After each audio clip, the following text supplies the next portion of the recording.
Hello, everybody, and welcome to hell. This is awful. This is a very sad day. Very sad day. Oh my god.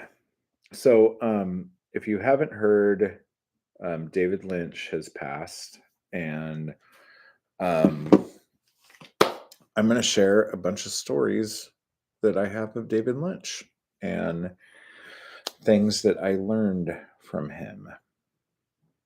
Um, yeah, where to start? Well,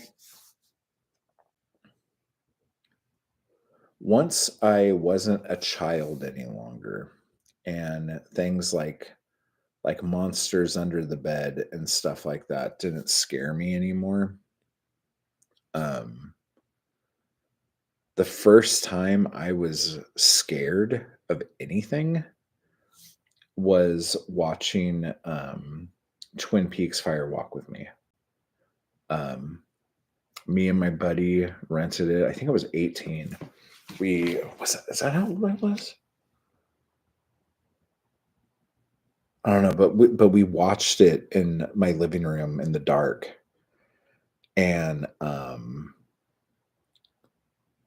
I was absolutely fucking terrified. um, yeah, I have, and we'll talk about that in a minute here. But Zap, good to see you. Good to see you.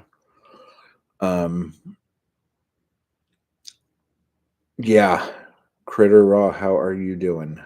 Yeah, I can't believe it, but I can believe it. Like, it makes sense. He wasn't doing well, but I don't know. I think we just all assume people get better, and we all assume legends don't die, you know? And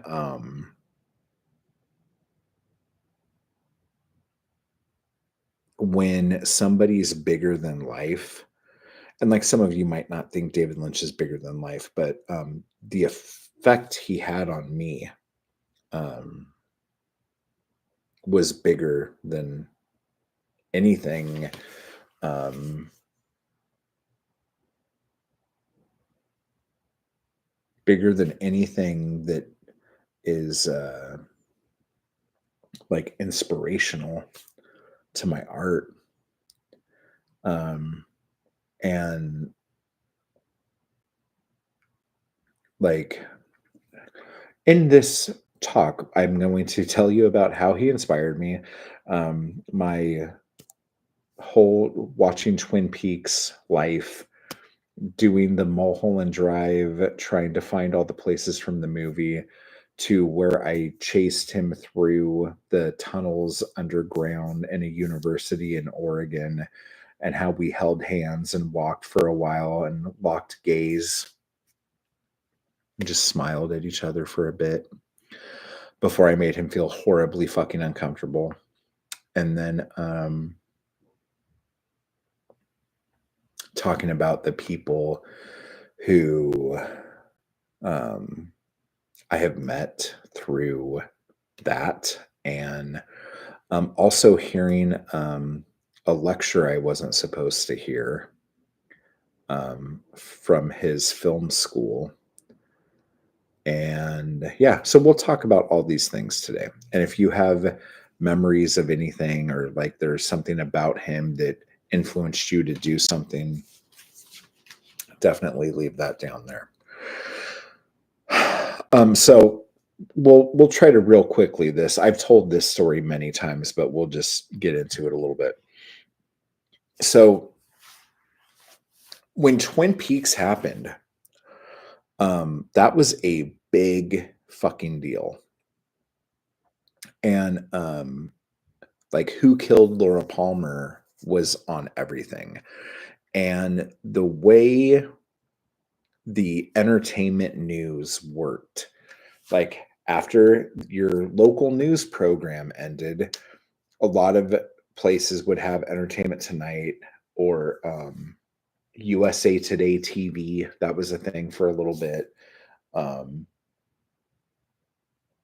there were other like little regional ones too. So like here we had like Two on the Town. Um,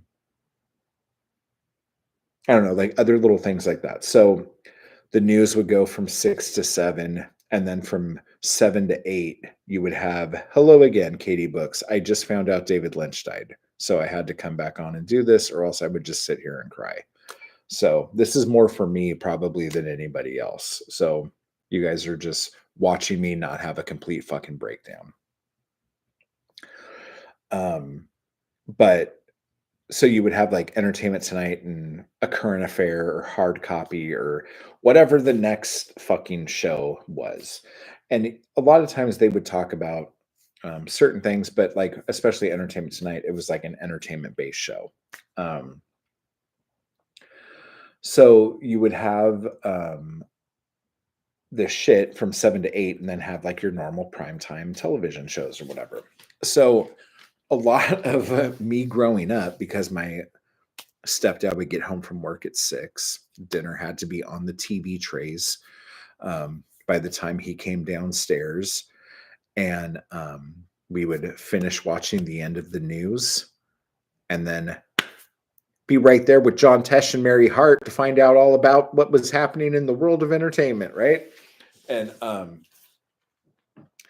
but when this is so crazy because I don't fucking remember a goddamn other thing. Um, Oh, Zach, welcome, buddy. Sweet, sweet, sweet. Good to have you. Good to have you. It's a beautiful day, golden sunshine and blue skies all the way. David Lynch loved his YouTube videos as well. Yeah, for real. Um, but when they were trying to figure out who killed Laura Palmer, that was such a huge thing. They were like going out and asking people on the street, "Who do you think did it? Who do you think did it?" And people were like, "I think it's blah blah blah." It was seriously such a big deal. And the fact that the first season ended without finding out who did it, and with the that person getting shot, like that was unheard of. Like you could do that shit on a Friday on a soap opera because you're going to pay that off on Monday, you know? Or like you could do that kind of shit on a Friday on Coronation Street because it's just going to be up on Monday, right? Um but like you can't do that on a fucking show whose next episode isn't going to come out for another like 9 months, you know? And the other thing that's crazy about that is that I don't know if they were even renewed yet because they were only they did the pilot, and the pilot has two endings. So the pilot that you see in the if you're watching, like, I don't know if they have it on Netflix or whatever the fuck it's on, but like if you're watching Twin Peaks, the first episode is kind of the pilot, but not really. Most of the stuff from the pilot ended up in, I think, the second episode or the third episode. I can't remember. Like Cooper's dream and all that shit. And that's how they kind of worked it out of what the original pilot was, because the original pilot was set up to be this could be the beginning of a TV show, or it could be a standalone film. And so it has an actual resolution ending, and you find out who killed Laura Palmer, but you kind of don't. Okay, whatever. So then they ordered 7 episodes based off of the pilot. So the pilot aired, and then a bunch of time went by, and then the 7 episodes aired. Okay, the 7 episodes air, and I think there's a part of me that thinks they're like, we can't say who killed Laura Palmer, or else we're not going to get a next season. Let's see if we could like really build this up and make people really freak out, and then do it like that. So that was really fun. That was really cool. Um, and then just like everyone said it would, like as soon as we say who killed Laura Palmer, the show's dead. And the network made them do it halfway through the second season instead of waiting until the end. And the second half of the second season kind of drags and kind of has a low end before it comes back up at the end. Um, but it is what it is. But seeing that shit completely blew my mind and made me. I was like chasing the dragon. I was trying to find that feeling. Like when you like hear the man from another place speaking backwards, played forwards, kind of thing. And you see that room. You see like the red room, the waiting room. You see like the weird people in it. You see Bob doing weird shit, you know. Um I had never felt anything like that before. And so I tried looking for that. I tried um, finding that anywhere I could. And so I would come across like shows like The Prisoner, and that had its moments. Um, the problem with a lot of shows that were like that were a lot of these shows had like monster of the week episodes that had nothing to do with the overlying arc, because most shows didn't have an arc. Most shows were, this is the situation and this is what happens inside the situation, and most episodes are self-contained. But Twin Peaks was doing like prestige television before prestige television was a thing. So, for instance, like, I don't know if we ever would have gotten The Sopranos if we didn't have Twin Peaks. We definitely wouldn't have gotted. Was it Wild Palms or Wild Orchids? What was the Oliver Stone show that tried to be like Twin Peaks and it just didn't work? Um, that came out relatively soon after that. Um, then you had stuff like there was if you remember, in probably 2001, roughly, there was a reality show on Fox called Murder in Small Town X that was very Twin Peaksy, but that was because Robert Ingalls, who was a writer on Twin Peaks, created that. Or I don't know if he created it or just wrote it. I think he created it. So it was very Twin Peaksy. That was fucking awesome. That was such a fun fucking show. Um,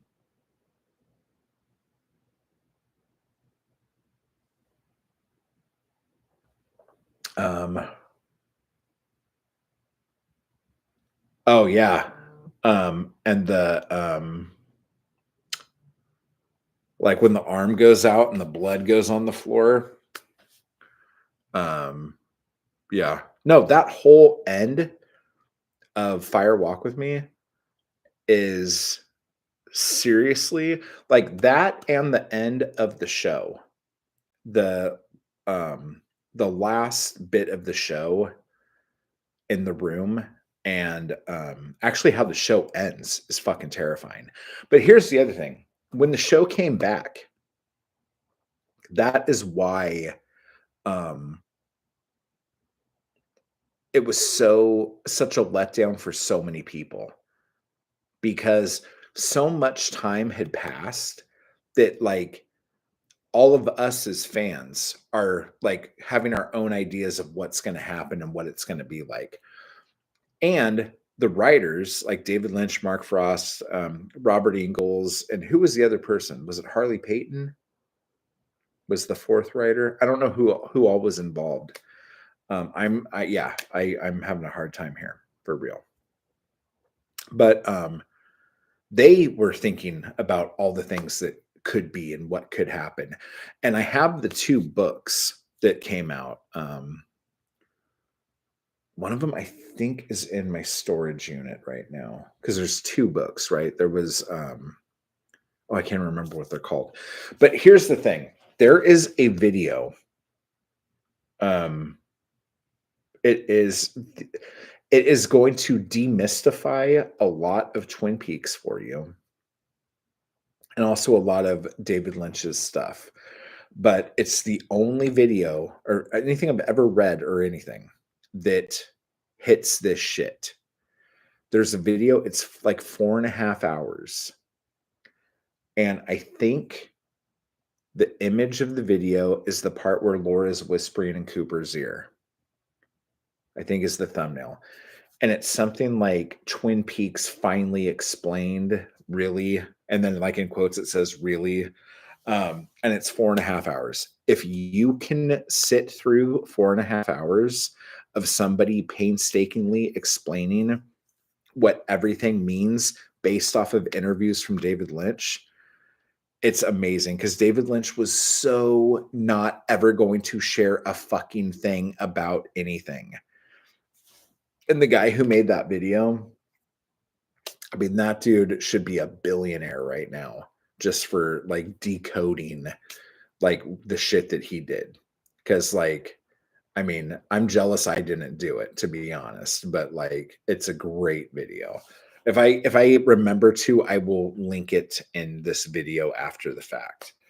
Um so yeah. So anyway, um Chasing the Dragon. I spent my whole like high school life trying to get that feeling back. And that's why I fell in love with soap operas because the idea of how Twin Peaks worked was so soap opera centric, soap opera based. So that's why I love Days of Our Lives. Like I love especially the black and white seasons of Dark Shadows. That's why I got into Coronation Street. You know, that's why Dallas was fun. You know, like going back and watching all that shit. Like because you have these people's lives you get tangled up in. And when I would go back to watch Twin Peaks before the DVDs came out, I would have to go to like 5 or 6 different Blockbuster videos because nobody had all 29 episodes in the pilot. You know what I'm saying? Like you had to like go search. So I would get episodes 2 through 8 at this place and this one over here and then this one over here. Dark Shadows in Another World. Fire Walk with Me blew my mind. Fire Walk with Me, the thing that sucks about Fire Walk with Me, I want every fucking person to see Fire Walk with Me. I really do. Okay. But if you haven't seen Twin Peaks, Fire Walk with Me ruins Twin Peaks. Like all of the mystery is gone. Let me see if this is actually the link. Hang on. Let me see.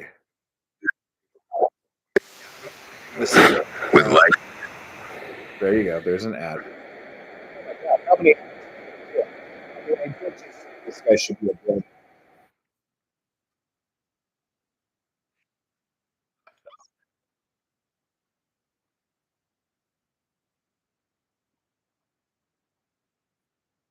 Oh,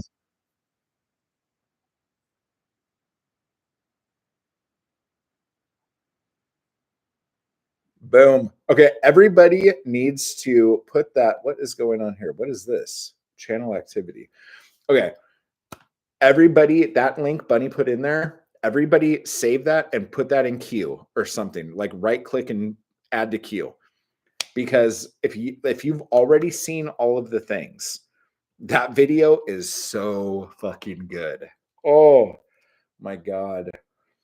But it does demystify a lot of it. So if you like living in like if you like living in a world where Santa Claus is real, you know, um if you like being in the Truman Show, don't watch it. Just continue to be mystified. Um I bought the first season of Twin Peaks on DVD. I did too, and I had him sign it when I chased him through the basements of the University of Oregon. That episode where we found out who killed Laura, nothing since comes close to that. Yeah, everything about it. Like, I have goosebumps every time I think about it. Like right now, it's like going through down my legs. There is nothing that makes you feel this way. Now, here's the other thing. So I watched Lost Highway, like, because like again, as I'm looking for things that let's see, I saved the video for later, Bunny. Oh, sorry, Bunny. I was like, why are you sorry? Um, but like I couldn't find anything. So like Lost Highway was not the same, but horrifically terrifying. Robert Blake in that movie is like when Robert Blake says, like, um, call me, I'm at your house. And then he's sitting there staring at him, and then he answers the phone. Like, fuck my face, dude. Get the fuck out of here. Like, too much. Too much. But like Blue Velvet was great because and like just the opening of Blue Velvet the opening scene of Blue Velvet shows you everything you need to know about David Lynch. So you have like the idyllic American dream, okay? Like suburbia central, okay? People watering their lawn, cars going by, kids playing jump rope, the whole fucking thing, right? The guy's watering his grass. There's a kink in the hose. He's like, okay. He has a fucking heart attack or an aneurysm, just like the hose tightening. Okay. The water starts not coming out like it does. He falls down and he dies on that beautiful lawn. Okay. But then we drop through, okay, going through, and we see the grass, and then we see the grass roots, and then we see worms, and we see dirt, and we see horrific, dirty, disgusting shit underneath the beautiful grass. And that is what David Lynch does. And that's what made me want to make art. Taking the beauty, taking the mundane, taking all of the stuff that we look at as this is just everyday shit. Everything's fine. There's nothing to see here. And beneath all of that, it's all disgusting and dirty and gross. Okay, more evacuation warnings have been lifted, so that's good. Because we're still fucking dealing with that shit out here, for fuck's sake. Okay, let's bring some lightsaber into the chat. That might be too distracting, actually. Okay, that might be a little too distracting, at least for me right now. So there's that. Eraserhead, insane. But the first David Lynch thing I ever saw was Dune. My dad took me to see Dune on like opening weekend, and we got these like books that they were handing out as you went into the theater. So yeah, so that was a thing. Actually, I take that back. I might have saw The Elephant Man before I saw Dune. But both The Elephant Man and Dune are those jobs you do because you want to get paid to do jobs, you know, and you want everyone to know what a badass mamma jamma you are. Oh my God, my dad took me to see that at the theater too. For real, dude. That's another thing you got to understand about seeing Dune in the theater. Okay. Yes, a Jedi strength flows from the Force. Hell yeah. But okay, so check this out. Star Wars came out in the 70s, late 70s, okay? Huge hit, whatever. Everything's great. There hadn't been the like sci-fi adaptations of every fucking book yet. Like, Blade Runner might have come out, but, other than that, I'm trying to think of what else could have come out. Blade Runner came out before Dune, right? Dune was 84. Okay. So Blade Runner was what, 81 or 82?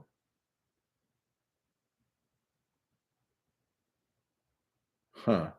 I don't remember. Anyway, so the idea of doing like these like movies um based off of like books and the sci-fi thing, it wasn't like it is now, where every fucking book that's ever been written, of course, there's going to be a TV show and a book, or a TV show and a movie made about it. That wasn't like the norm. So when Dune was getting made, that was like, get the fuck out of here. You know what I'm saying? So, and dude, I don't know if it was just because I was young, but I fucking loved Dune.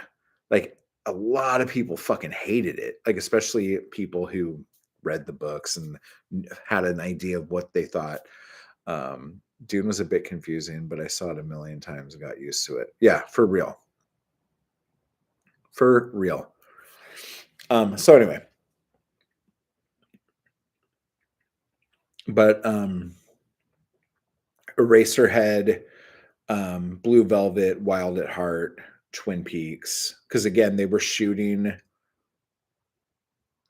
they shot Wild at Heart in between the seasons of Twin Peaks, and they were editing Wild at Heart and season 2 of Twin Peaks in the same building in, like, connected rooms at the same time. That's why there's so many people from, Twin Peaks in Wild at Heart, and why so many people who were in Wild at Heart ended up in, um, Twin Peaks or Fire Walk with Me after that.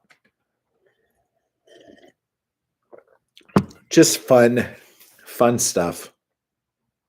Another thing that came from my, like, fascination with David Lynch, besides we're because we're gonna talk about actual visual style in a minute, but we're gonna talk about sound, because he was the first filmmaker who taught me that sound changes things, and how things are heard changes things.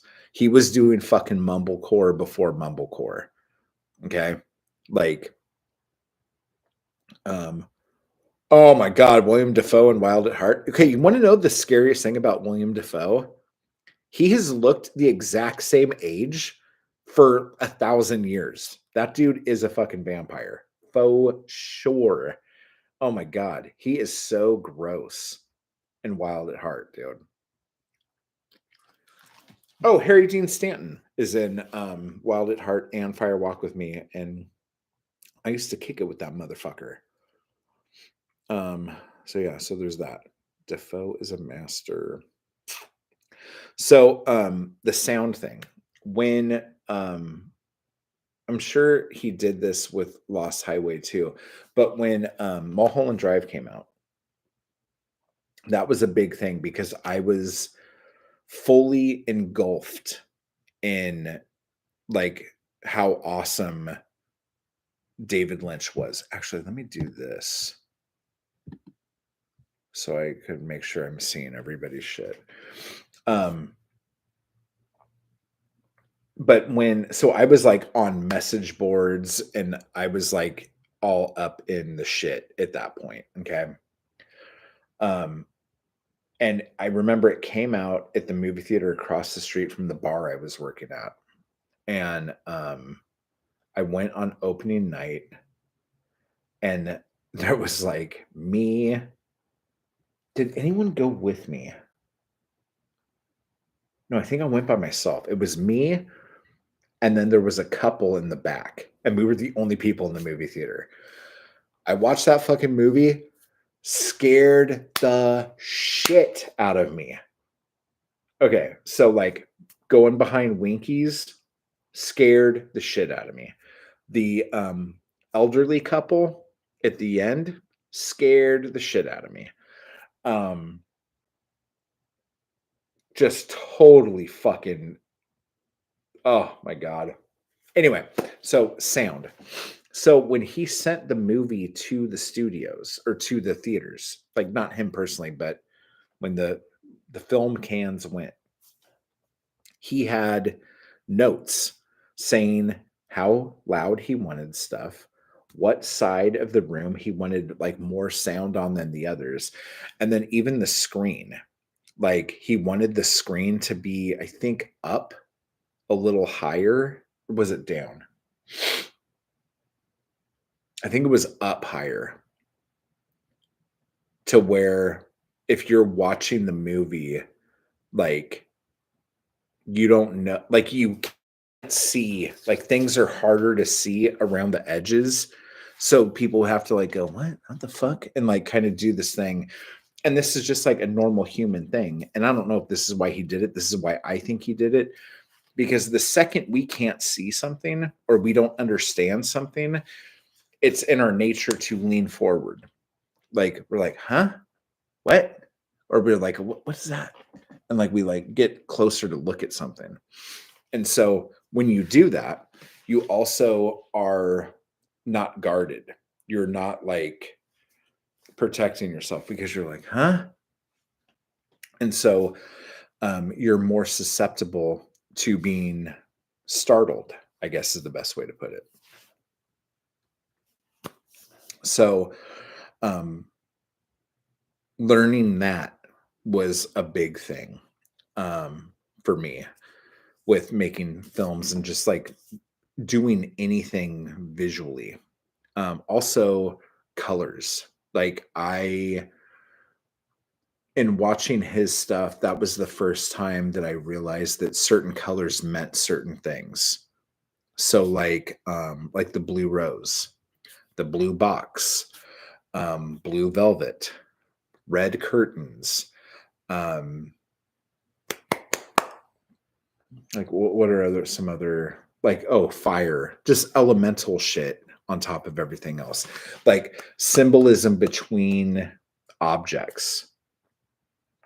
I never thought to look into that shit as a storyteller until David Lynch. Okay. Um, just like, and then on top of all of that shit, um, him as a painter. Like, I don't know if you're familiar with his art, but I learned a lot of how I create not just paintings, but like almost everything I do, like from him. Like, if I took this is going to sound so stupid. If you take David Lynch, Neil Young, um, I don't know, like almost anyone out of the LA punk scene in like the late 70s, early 80s, and maybe Allen Ginsberg. And like you put them in a box and you shook it up and maybe put in some Lovecraft and probably not Lovecraft, but John Carroll Daly or Carol John Daly. Yeah. In there and shook that up. That would be like how I create everything I do. You know what I'm saying? And a lot of it is like he would do a painting. And I think he did this first and it was an accident. And so then he looked for these accidents and would try to do things to create these accidents. But he was doing this painting and he was doing a ton of really thick oil paint on the thing.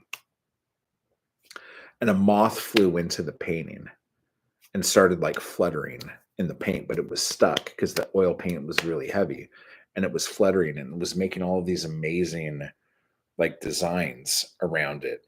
And then the moth was going and going and going, and then the moth died in his painting and he left it because that's what happened. And that's how this thing like became a thing. So then like he started like finding roadkill and like putting that onto his paintings and watching the decay and letting things decay around the shit that he makes. because so much of the stuff he does is the decay of shit around something beautiful. You know what I'm saying? So all this stuff made a lot of sense to me. But also little things, I don't want to say happy accidents, but like a lot of the things that happened on Twin Peaks that we thought just made the show quirky only happened because they were accidents. So, like, I don't know if this was the same scene. I'm trying to think if it was the same. I think it was actually the same scene. But like, I don't know if it was the pilot or the first episode, but Cooper goes into the autopsy room where Laura's body is with the coroner or whoever the fuck it is. And the light was flickering and they wanted to stop and change the light. And he's like, no, no, no, no, just let it go. It looks real. So he walks in and the light's flickering. It's fluorescent. It's fucking crazy. And when you go back and you watch that video that Bunny posted and you find out what David Lynch thought about electricity, like that makes shit like that all the more important. Okay. Which is just awesome. Anyway, so then Cooper goes in and he says something to the guy. I can't remember what it is. And this is so horrible. Like I'm trying to tell you this and I don't know any of the facts. But the guy who was in the scene with him couldn't hear him, couldn't hear what he was saying because he was like hard of hearing, but he didn't tell anybody he was hard of hearing because he wasn't an actor. He was just this guy that they're like, hey, come do this thing. And so a lot of the like back and forth they had was out of character, but they filmed it like it was in character because that's what happened. And so when Cooper tried to sit on the stool, it was too high and he was out of frame. So then he had to get up and like take the time to wind the stool back down to sit down on it. Okay? And we're watching this going, God, this is so quirky and weird. But it's not. It's just that that's what happened and that's what was recorded in that moment in time. Okay? And so that was a huge influence on me. And there were like other things that were like attention to detail that he did that like he would do stuff like make sure like something big and crazy would be like the elephant in the room and everyone's like we can't do this scene with this fucking whatever the fuck big problem it was. Okay? And he would be worried about like lint on the floor. He's like, oh wait, no, we need more lint right here. This doesn't look real. This would probably be a lot more linty over here. We need to fix this. And then over here, like the room's on fire, and everyone's like, Jesus fucking Christ, like fix this. He's like, no, no, no. We got to get this lint. But the biggest like mistake that became like a staple of what he did, for those of you who don't know, this is probably the second or third episode, or it might be the end of the first episode. It was whenever Cooper's dream was. Okay. At the end of the episode, Laura Palmer's mom sits up off the couch like she wakes up from a dream.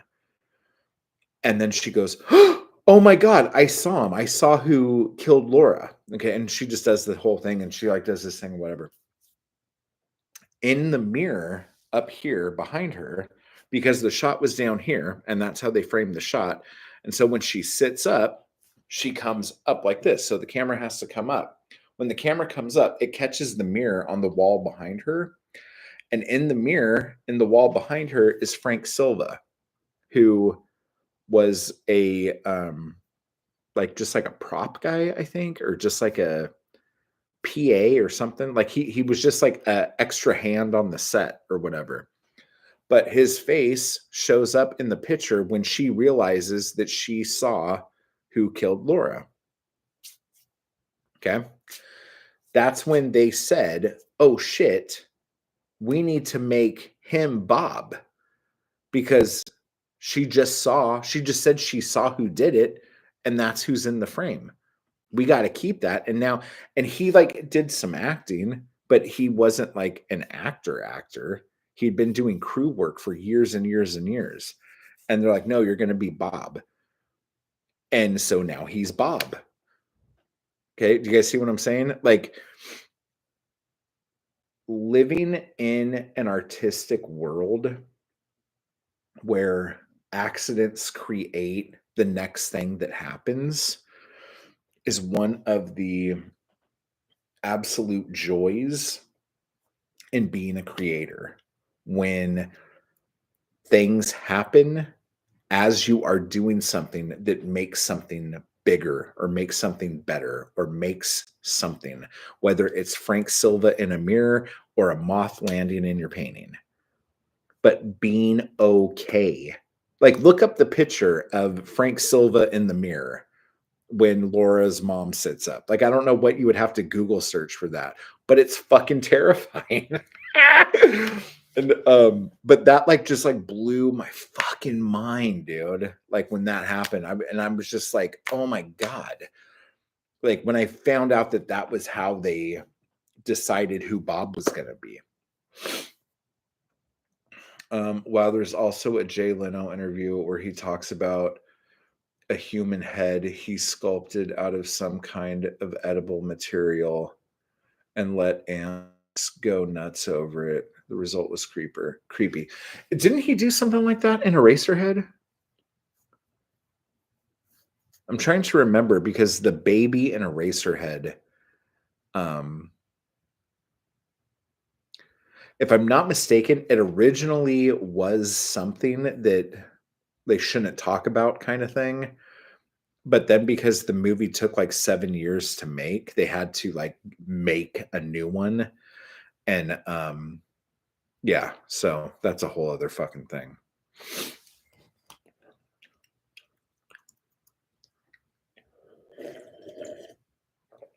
But him just being like an artsy fuck, because if you've seen his shorts, like The Grandmother and the Alphabet or Six Men Getting Sick, Six Men Getting Sick isn't that great, but the Alphabet and The Grandmother, fucking hell, dude.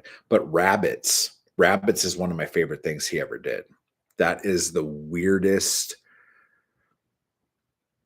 to me, completely unsettling thing he ever did. And that's probably on YouTube somewhere. But like I was never really into Dumbland.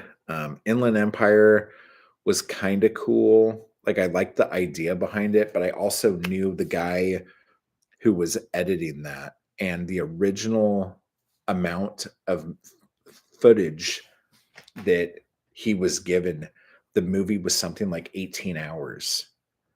And it was his job. Yes. I'll tell you a Harry Dean Stanton story right after this, and it's going to make you really sad.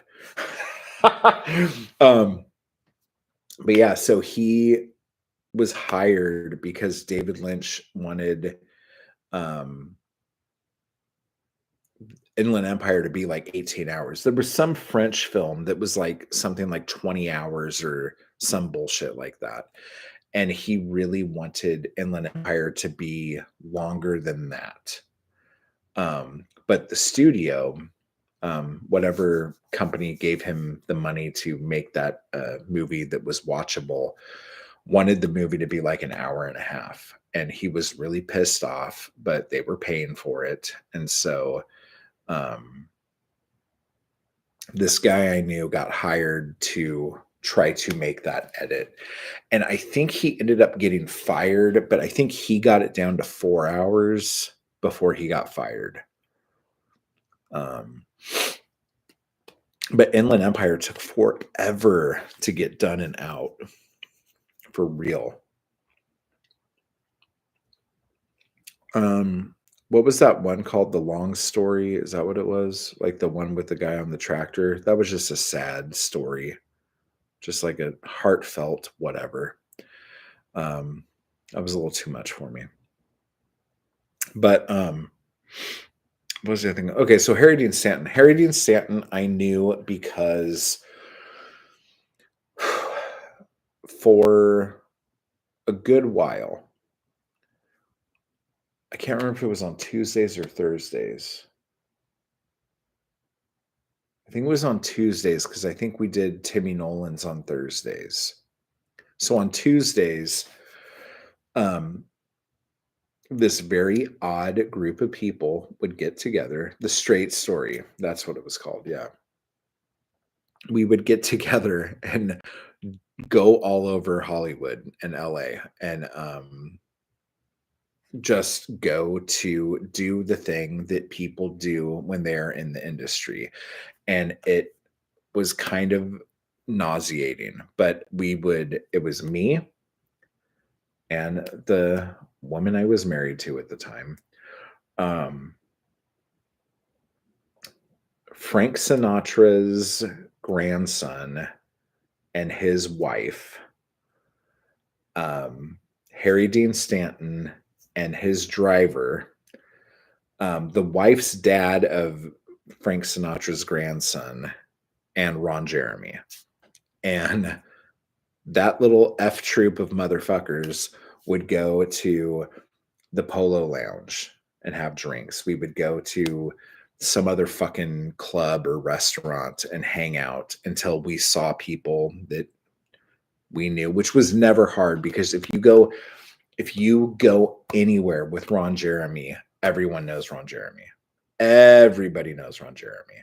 So every fucking person that you could think of has come up to, like, I've seen come up to Ron and go, "Oh my God, Ron Jeremy. I can't believe I'm a huge fan of yours." Like motherfuckers that you can't even imagine in your mind watch porn.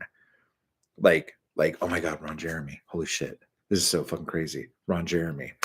Um, yeah, seriously. And so then we would do this, and then we would normally end up at this restaurant called Dantana's. I think it's off of Santa Monica, isn't it? Yeah, I think it's on Santa Monica. It's this Italian restaurant that Harry just absolutely loves. So we would try not to eat at all of these places. And Harry's just like fucking smoking joints like crazy. And or his pipe or whatever. And we don't eat at all these places. We just have a drink. We go to be seen and introduce ourselves to people. Then all the shit. Then we end up at Dantana's. And at Dantana's, it's Italian food. It's really good. I don't know if they still do this because it's been a while since I've been there. But then, like after 10 o'clock, they shut the door and lock it. And then, like the waiters bring around ashtrays. And so anyone who's left in there, they're allowed to like chain smoke and shit in there. And so we would sit there and chain smoke and drink the rest of the night away and like let Ron eat our leftovers. Because the only reason why Ron was there is because and it was usually the dad of the wife of the Sinatra, because he liked being around celebrities. If you made sure Ron had a ride everywhere and that he was going to eat, like he would go anywhere with you and introduce you to anyone you wanted to know. Because the joke is that Ron never met a sandwich he didn't like, you know? So as long as you were putting food inside Ron, he would be your fucking tour guide. And so this dude like latched onto Ron like crazy. And so like we would just go everywhere, meet every fucking person you could think of. And then Ron like would have his harmonica in his pocket. And so if we were at anywhere like at the Polo Lounge, they had like a piano player. Ron's in fucking pink Crocs and Lululemon velour pants and a t-shirt. And he'll go up to the pianist and pull out his harmonica, and then they fucking jam. And the fucking piano player's in a fucking tuxedo, and Ron looks like he just came out of a fucking laundromat. And all these like fancy people are like, "Oh my gosh, that's Ron Jeremy playing the fucking harmonica." And then he like does a song with them, and then everybody claps, and Ron just comes back. It's just like, I don't want to call him a performing monkey, but it was like he knew his gig. Like, he shows up, he does shit, people give him things, and then he leaves. It's just like it was the craziest thing I've ever seen. But anyway, so, and Harry Dean used to try to, like, my wife at the time, like, he was always like, "Oh, let me cut your steak for you. Let me cut your, asparagus for you. Here. No, no, no, no, no, you don't do that. I'll cut your food for you." He would, like, all the women, like, he would always, like, treat like they were, like, his daughters. Like, "Oh, let me do that. You don't have to do that. It's okay." And then, like, we would talk about some movie he did, and he would turn to his guy, and I'm trying to remember what his name was. Was it Clay? He would turn to his driver, and he would say, "What's he asking me about?" Like, no matter who it was. And he would go, "Oh, this movie you did." "What movie?" And he would say the name of the movie. He's like, "I don't know what the fuck that is." He's like, "I don't remember." And then he would go, like, "Oh, it was a David Lynch movie," or, like, Martin Scorsese or whatever. He would just, like, it was this. And he would go, "Oh," like, all he remembered is how much he liked or didn't like a person. He does not remember acting in, or, like, when I knew him, he didn't remember acting in anything, or at least he said he didn't, so he didn't have to talk about it. But he would love to talk about, like, how he was with a person, like, what their relationship was like, kind of thing. So that was interesting. Um, Guff Muff, greetings, sad news. Oh my god, I know, no, no, no, no, real singular artist. Oh, yeah, totally. Like, here's the thing that's amazing, and thanks for bringing that up. Like, now that he's gone, a lot of people who fucking talked a shit ton of shit on his stuff and talked about what a piece of fucking crap he was to work with and how impossible he was and all this other shit, they're all going to be, like, talking about, like, what a what a legend he was, because everybody knew he was. But a lot of people didn't like him because he was fucking hard to work with. And, like, when are the Oscars? Those are coming up, right? Those are a January thing or a February thing? Or did they just happen? Because now there's gonna be some fucking big thing about that, which is good. Like, he needs his due. He got robbed on multiple occasions, but, mm,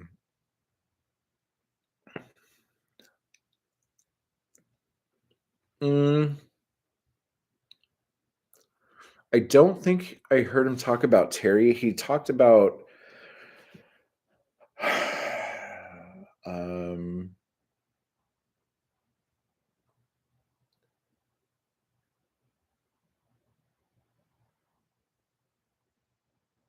I heard him talk about Johnny Depp a bunch, but I think they were at that time spending a lot of time together. He talked about Neil Young a lot because I was a huge Neil Young fan, especially at that point. And I'm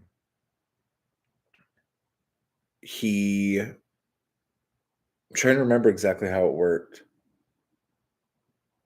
After the Gold Rush, what's up, Britt? After the Gold Rush, the Neil Young album, if I'm not mistaken, was the music that Neil Young made for that album was supposed to be the music for a screenplay called After the Gold Rush that Harry Dean wrote.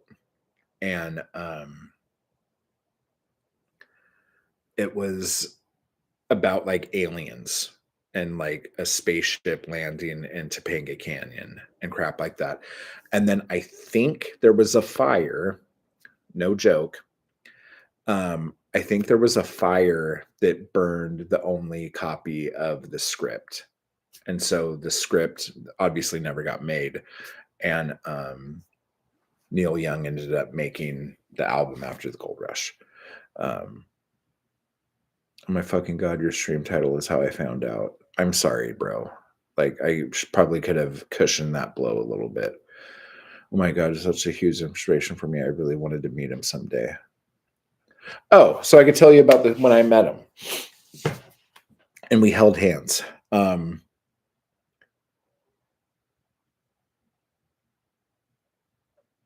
Love Neil Young, similar unapologetic temperament and willingness to pursue unpopular, bizarre ideas. Totally. And if you know anything about Neil Young, and like I'm sure he still does stuff like that now, um, but it's different when you've been experimenting so much and you already feel like you've done everything. And then it's like you're searching for things to do. Whereas in the like 70s with Neil Young, he did shit because he didn't know any better.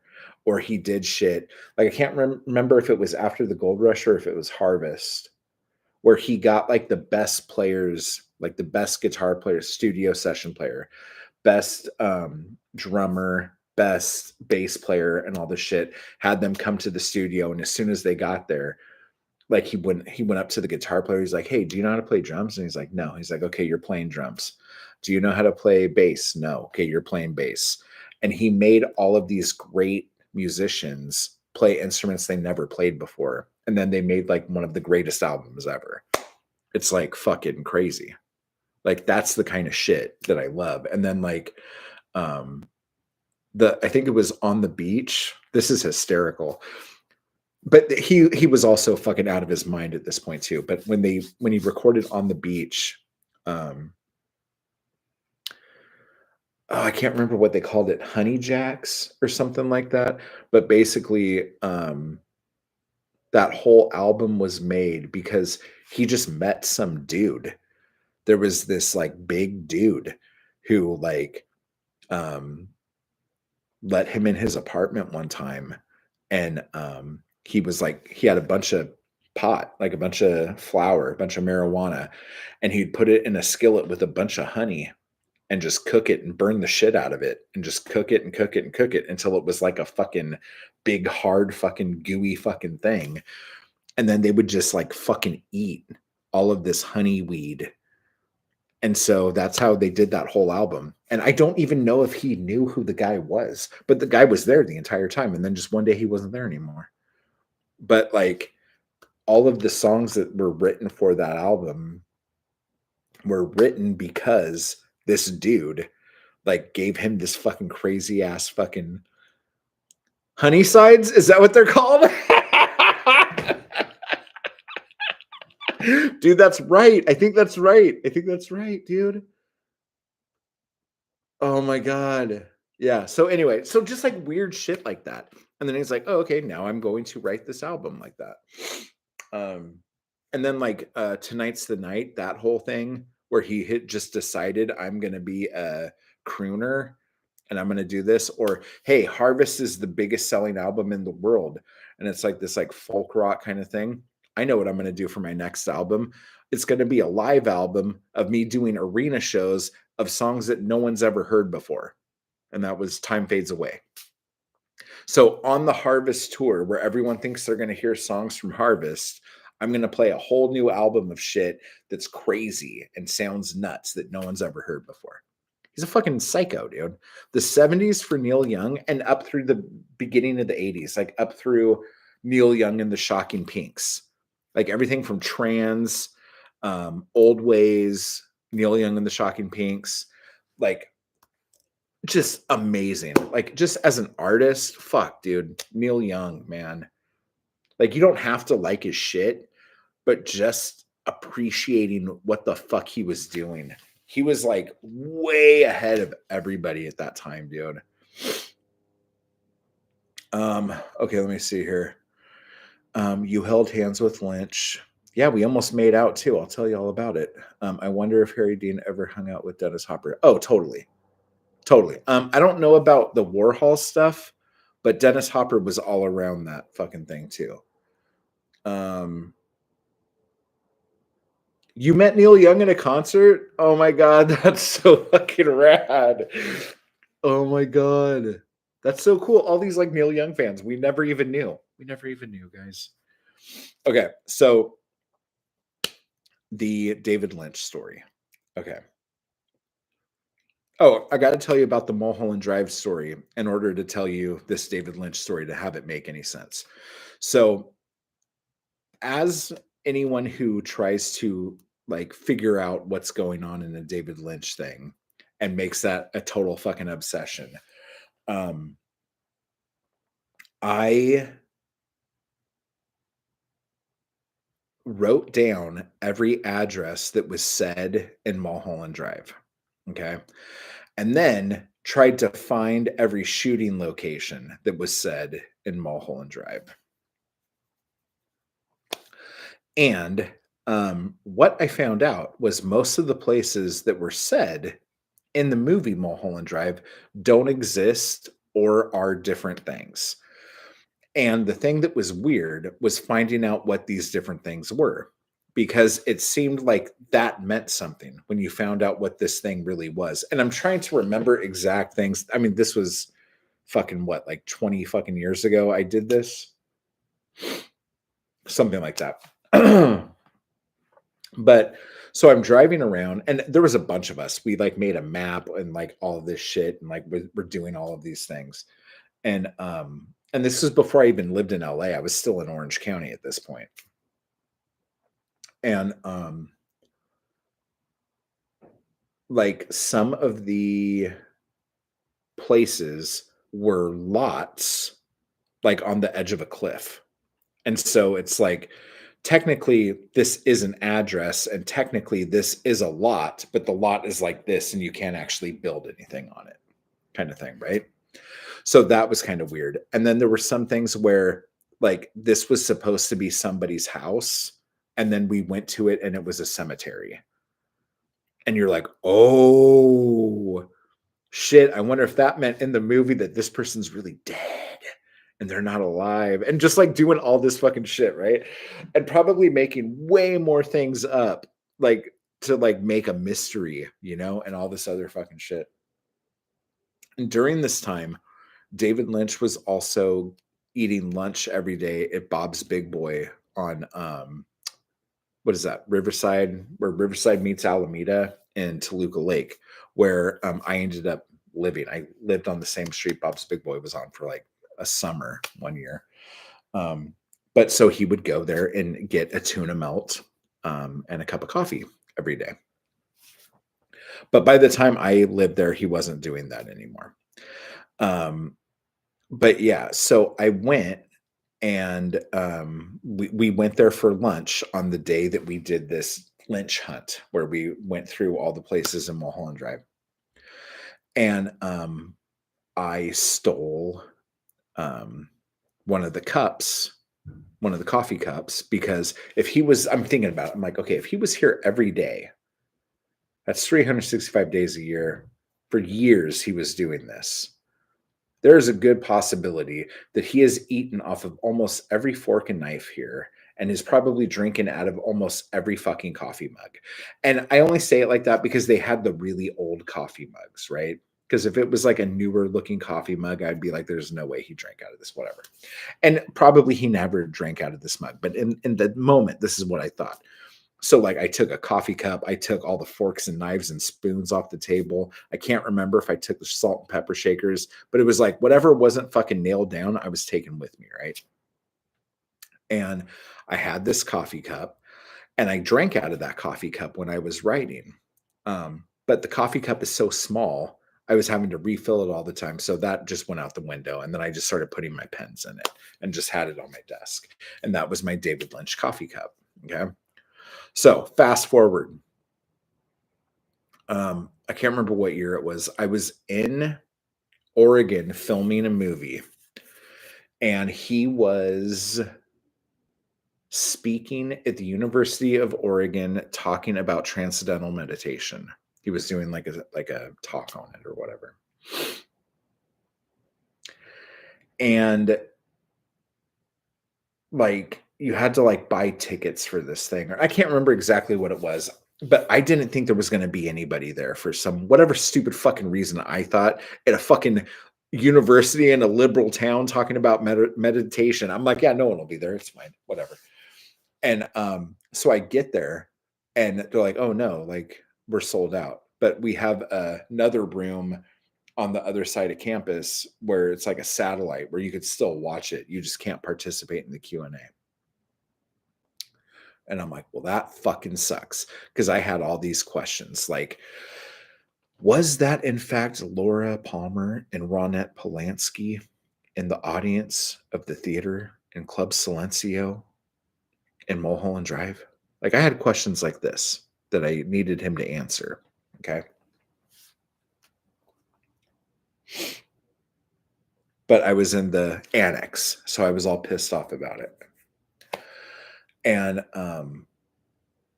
so I'm like, okay, fuck it. I'll just watch it. It should be fun. This is fine.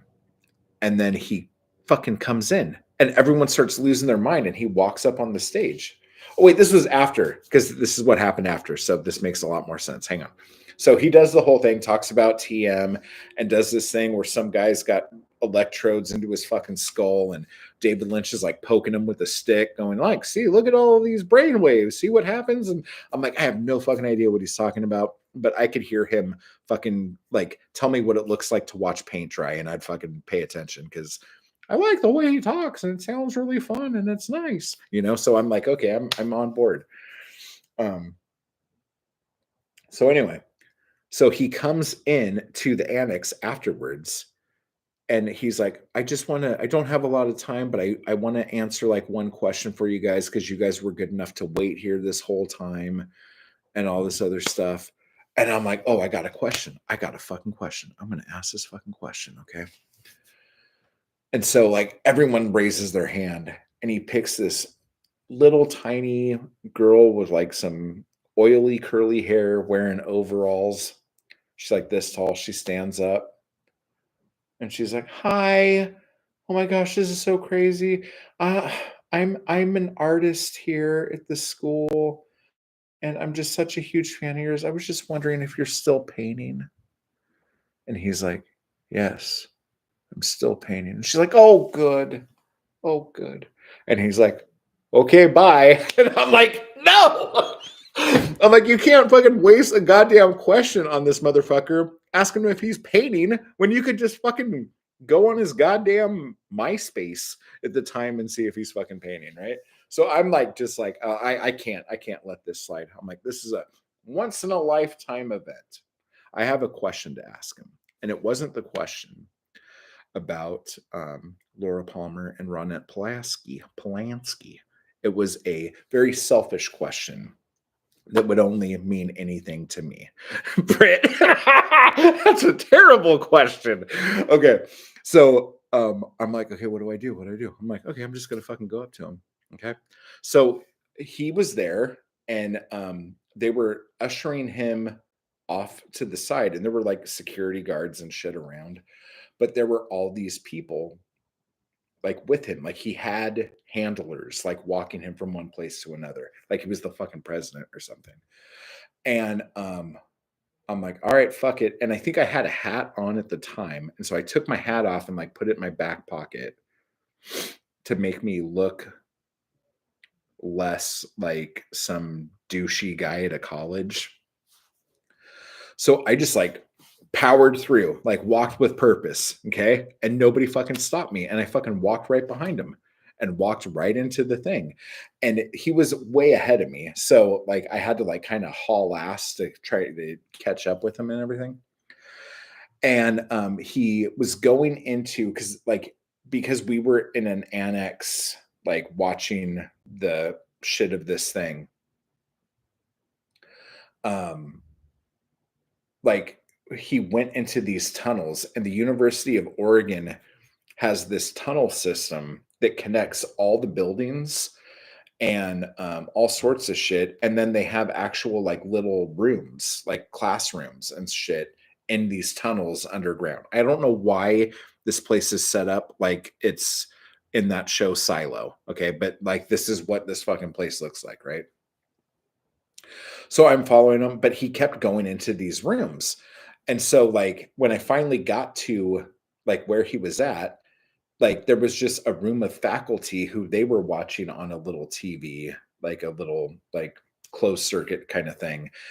And then I walked up, and when I looked in the thing and he's like, "Okay, thank you everybody." Like he was saying, and they're like clapping. And then he comes out and I'm like, "Hi." And he's like, "Hi." And then he put his hand out and I put my hand out and we shook hands. And then he put his arm on my shoulder. And then I just looked at him and we just we locked eyes. We had eye contact and we walked down this really fucking long hallway, just holding hands, gazing at each other. And I'm like, I really liked it tonight. He's like, I'm glad. I'm like, I really like your stuff. He's like, that makes me happy. And like, we're just shaking hands and everything's fine. And yeah, totally. Like, we were like, totally like doing the whole fucking thing, right? And then it was like when someone finally said, Sir, we have to go into this next place. Come on, we have to go. Like, it was like I snapped out of it. And I'm like, oh shit. Like, can you sign my Twin Peaks box set? And he's like, oh yeah, sure. And so I pulled it out of my backpack and handed it to him and he signed it. And I'm like, oh shit, wait, one more thing. And he's like, yeah. I'm like, I do have one question. And he's like, okay. I'm like, when you went to Bob's Big Boy, did you drink out of the mugs or did you bring your own cups? And he looked at me like I had like shit hanging out of my mouth and my pants were hanging down. And he was just like, he's like, I drank out of their mugs like everyone else. And I'm like, thank you so much.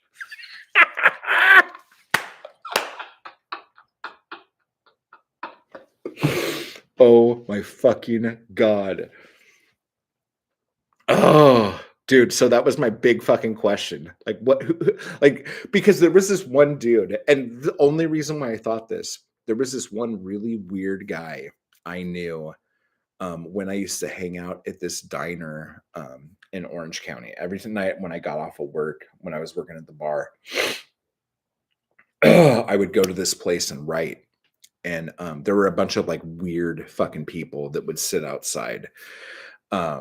Yes, he signed my season 1 Twin Peaks box set. And it was like starting to come off, so I need to make sure that like that looks good. I have to find it. I have to find what box it's in. Um, but anyway, what was I fucking saying about that? Oh, so there was this guy. He was weird as fuck. His name was Greg, and he was there every night, and he would just like draw on napkins. Okay. And then like I knew him for maybe like 12 years or some shit like that. And he would always just draw on napkins, but he would bring styrofoam cups because he didn't want to drink off of the same cups that all these dirty people were drinking out of. So he would bring his own cup from home and he would go in behind the counter. I started going behind the counter too because nobody cared. But he would go behind the counter and get the coffee and pour his coffee and then go back outside and sit down and chain smoke. And we would all just sit out there and chain smoke and do our thing. And yeah, I'll totally show it when I get it out of storage for sure.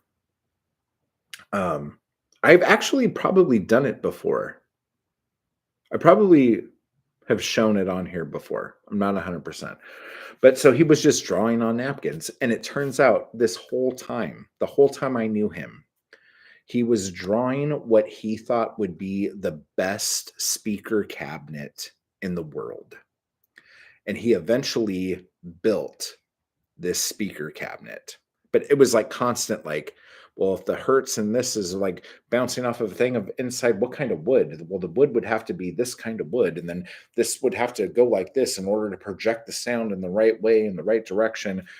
And so, like, but he never told anyone what the fuck he was doing. And then one day he showed up with this fucking giant monster of a fucking, he's like, this, here it is. I did it. This is the best speaker in the world. This is the best speaker cabinet that you will ever hear anything come out of. And I don't think I ever heard it. I think he actually, that's not true. He plugged in the stereo at the diner into it and it just sounded like a normal fucking stereo. But like he spent days telling us like the advancements he made in speaker cabinet technology to make this sound like the best thing ever. But anyway, so yeah, so we held hands and locked eyes for a really long time, and then I made him feel uncomfortable and asked him a weird question, and he was pulled away before I could explain. because I would have said, "Sir, wait, no, I'm a thief. I stole things, and I just wanted to make sure you put your dirty ass mouth on it." Good lord. Okay, let's see. You have something signed by him. I have a spotlight on. I have a spotlight. Oh, yeah. No, seriously. I've had that for years and years and years. I mean, I have, I'm not trying to brag, but I have a lot of autographs of people that were kind of cool. And I don't want to say that the autographs aren't fun anymore, but like somebody said something in here and I want to kind of get to that. Okay, so Deep in the Reed said, "What the fuck did you absorb his talent?" That is what's more important than getting a fucking autograph. But um there is the I don't want to just keep talking about transference, but like there is a peace you feel when you vibrate the same. Like we were talking about this the other day about like when you see something, like you see a painting that like makes sense to you and you're like drawn to it like fucking moth to a flame because like there's all these different vibrations out in the fucking world and shit. And then when you get to something that's like almost where you're at, it like feels pretty good. But when you find something that's perfectly aligned and in tune with you, it is the most calming fucking thing ever. I have a signed photo of James Gandolfini that I just got a few months before he died. That's awesome. Oh, Lori. But yeah, but you get it. Like you feel it. And it's like a whole thing. And there have been a few artists that I have met where that has happened. And there's because like honestly, after I met him and went home, I'm pretty sure it was that night or it was like right after, but I cried for hours. Like it was like I don't know. It was just like a weird fucking feeling. But anyway, so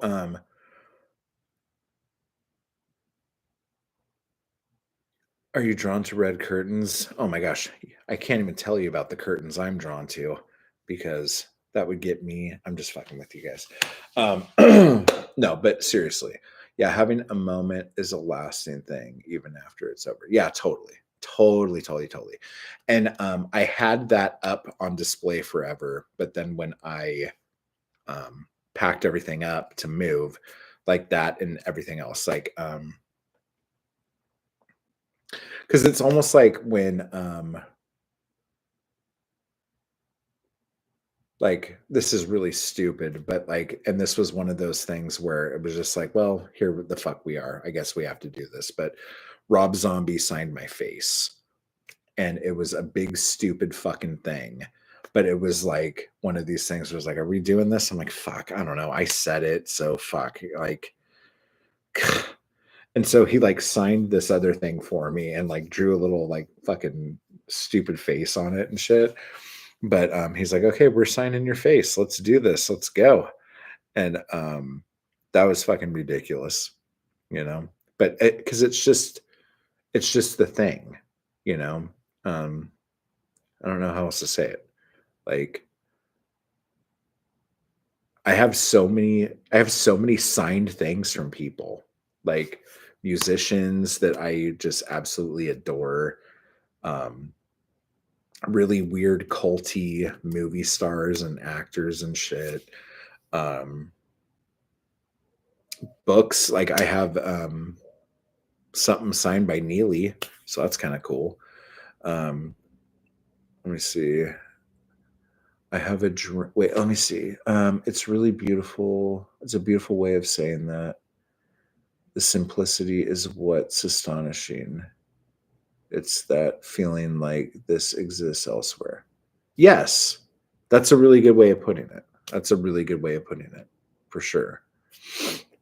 I have a dream of painting the walls and ceiling in my bedroom pure red. Whew, that would make you very hungry, I would think. Hungry and anxious. You'd probably gain about 20 pounds and be very fucking intense. You met Rob Zombie too? Have you met Batman as well? I haven't met Batman, but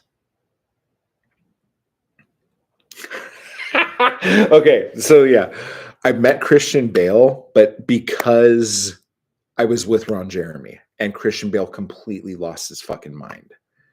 Um, and like couldn't believe that he was seeing Ron Jeremy. And like I think he got his picture taken with him and shit. Like he was like just completely over the moon. So that's kind of like meeting Batman. So um so yeah. Let me see. Let me see. If you ever had the chance to meet David Lynch, I try to speak backwards.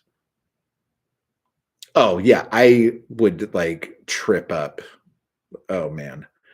I met Adam West at a Comic-Con once. That totally counts. That counts. I would have loved to meet Adam West, dude. I had Ozzy sign one of my poetry notebooks. That's cool as shit. See, that's something I never thought of doing. I should have had people sign things that I want, like things that inspire me. Like, hey, David Lynch, instead of signing your box set, can you sign my notebook that I write in all the time? That would have been brilliant. I always had people sign tickets of whatever I was at, like an event, even if they didn't have like real tickets. Like if I had a flyer of that event or something like that, I would have them sign that thing. Um, I like Rob Zombie, but he lent his voice to Manson documentary that I found offensive. Oh yeah, I don't know about that. I was making tons of excuses for that monster, but Rob didn't write it. If I'm honest, I like very few things that he did, and I have more problems with the things he does than the stuff that he makes. But I will say, from an art direction standpoint, I think he has one of the best eyes I've ever seen. Like, if you're into super kitschy, like 60s monster kind of shit.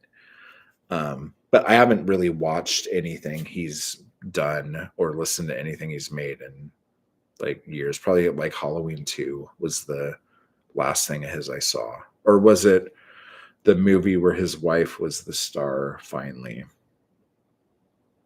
The Lords of Salem. Maybe that was the last one. I don't know. Whichever one of those was whatever. That's probably the last thing of his I saw. I loved hearing your stories. Natalie, hello. Loved hearing your stories about Lynch. It really hit me hard today hearing the news. It has shook me, like seriously. But this has been really good. Like, and this is just like one of those, like, I hope you guys don't feel like I'm taking advantage of you, but like I am. Like, I would have been bawling my fucking eyes out. Seriously. But like being able to fucking talk about this and talk about like the impact he had on the things I've made um, has really helped. And I probably need to focus a little bit more on that, if I'm honest. Oh, Ambert Ward. There you go. That's how you do it, Jeff. That's how I felt when all this stuff came out about Neil Gaiman. I actually haven't even heard about it. I keep seeing people talking about the stuff, and I'm like, I don't even know yet. I'm sure I will hear about it eventually. My fave sign thing of mine.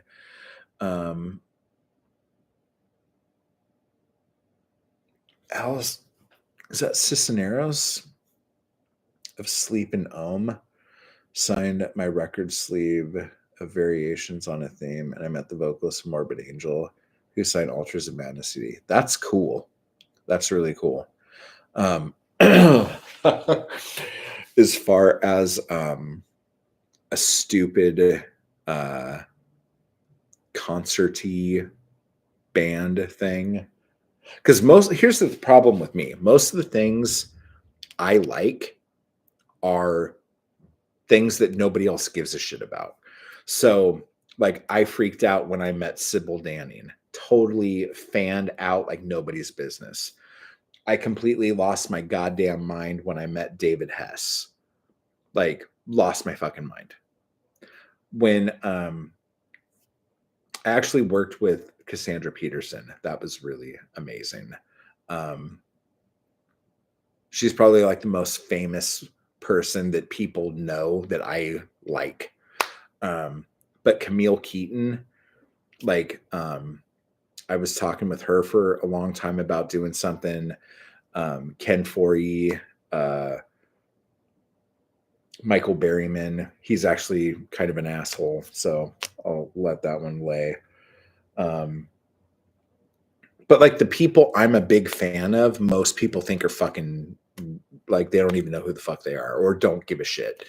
As far as like musicians go, like Dinah Cancer, Rick Agnew,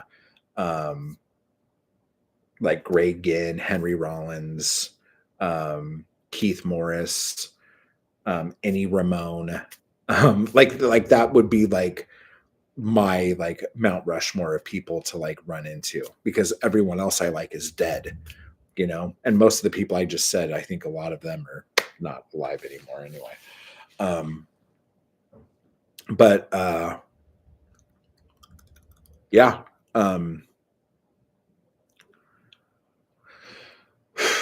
What were we talking about? Where were we going with that? There was somewhere we were going. It's okay. We'll figure it out later.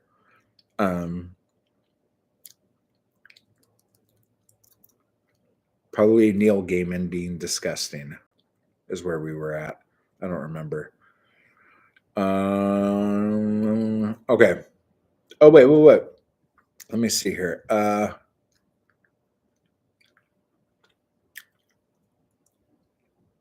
That's a good description of Rob Zombie, but I enjoyed Lords of Salem. I think I enjoyed Lords of Salem too, but the problem is I get really mad at bad storytelling and really mad at like lazy storytelling. But I'm a sucker for something that's pretty. So if you can make something look epic, look pretty, it's not that I like give you a pass on being a shitty storyteller, but if you're a shitty storyteller and you want to keep me around until the end of this movie better be gorgeous and I better see something amazing. But I'm going to fucking tell you that you don't know how to fucking write by the time this is over. And it was yeah, if I remember correctly, there were some problems with it, but some of the visuals were so amazing. And I'm a sucker for Nico with the Velvet Underground, or just Nico by herself. Like you could put that in anything and I'll just be like, oh, I now look at this fondly, you know? So there's that.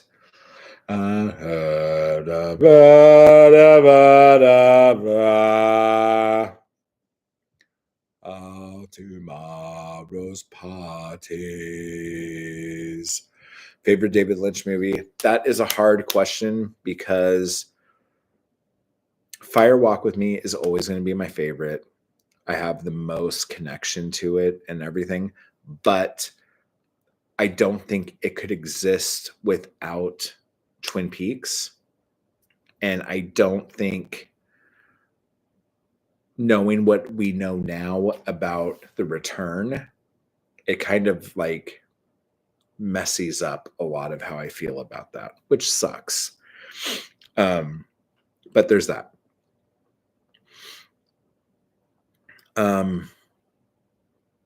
Shit. I go back and forth between Eraserhead, Lost Highway, and Mulholland Drive all the fucking time anyway, because The Woman in the Radiator is one of the scariest things in the fucking world. And if you don't know what I'm talking about, you got to go see Eraserhead. And if you know, you know. Um,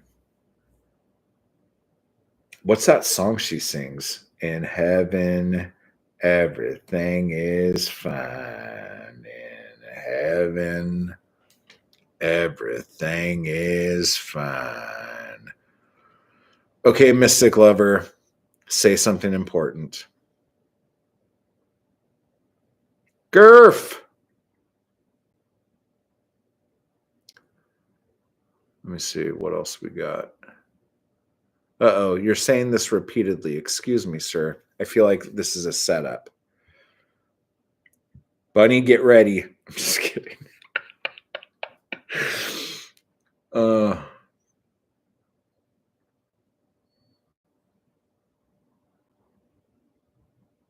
oh, I read your name wrong. I'm sorry. Fire Walk with Me is so good, but it's weird because on one hand, you have to watch Twin Peaks first, but in my opinion, it's much better than the show itself. Well, it's fun because it's just the scary shit. Because, like, Mark Frost and Robert Ingalls and Harley Payton, they came in to make Twin Peaks have the feel of a soap opera. They came into um, let me see. Have you heard about the Five Nights at Freddy's controversy? I have not. I have no idea about that at all. I'm sorry though. Um, what was I saying now? Oh, so Fire Walk with Me is like if you took all of the fun, weird, invitation to love kind of shit out of Twin Peaks and you were left with just the shit about Bob and all this other stuff.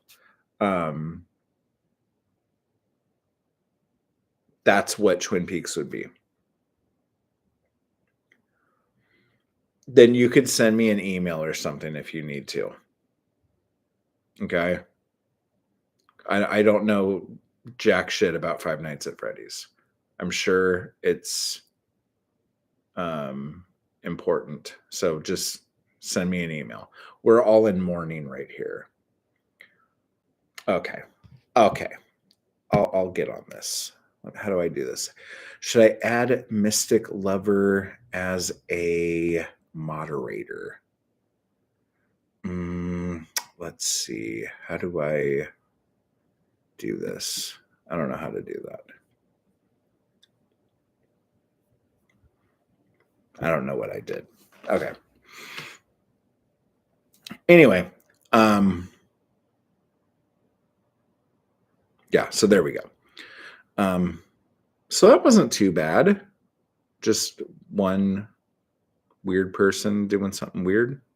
And it might not be weird. They're just like bringing it out weird. But yeah, so if you want to know what Twin Peaks would have been like if there weren't multiple writers on Twin Peaks, watch Fire Walk with Me. And that's what that show would look like. Oh, that's another thing. On the Air. Have you guys seen On the Air? Because that was amazing. That was like David Lynch's and Mark Frost's attempt to make a kind of normal show, but still weird as fuck.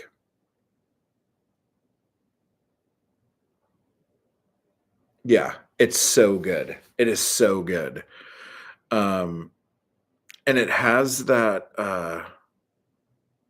what was his name on Twin Peaks? He's such a sleaze bag. But that was the other thing about Twin Peaks that I loved. And I have to give credit to Mark Frost for this too. But being able to every character, no matter how good they are, they're a little bit evil. And every bad guy character, no matter how bad they are, they're still a little good. You know, like Ben Horn just wanted to be some sort of father to Audrey. You know what I'm saying? Um, like Like, there were times when Leo really cared about Shelley. He was an asshole, but you know what I'm saying. Like, all of that shit. Oh my God, Deadly Premonition. Yeah. Okay, so check this out. I got that game. It's on my fucking Steam. But the one I had, it was like before they did a update to it, and there was like a glitch in it.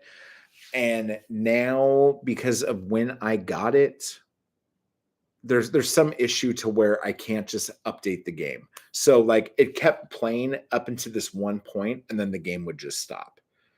And so I have to rebuy the game in order to play it. But I haven't played the whole thing. I haven't finished the game yet, so you'd have to tell me about that. Alan Wake. Okay, so is Alan Wake the Dick Tremaine guy from Twin Peaks? That sounds like a mechanic, to be honest.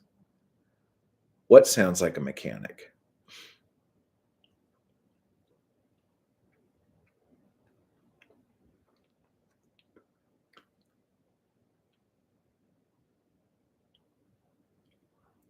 No. That's Ian Buchanan. That's right. That's right. Your copy of yeah. My copy of Deadly Premonition wasn't working, but it was like some like I don't fucking know. I don't know how to describe it. Like there was some bug and there was a workaround that was made and you had to reinstall something. And because I did something a certain way and I don't know what the fuck I'm doing, blah, I have to fucking get it again. And so whatever. But did you finish that game? Was it fun? Did anybody actually like it?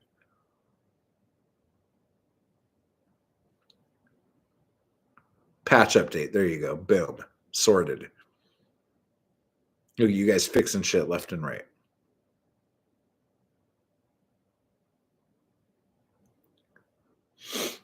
Oh my God.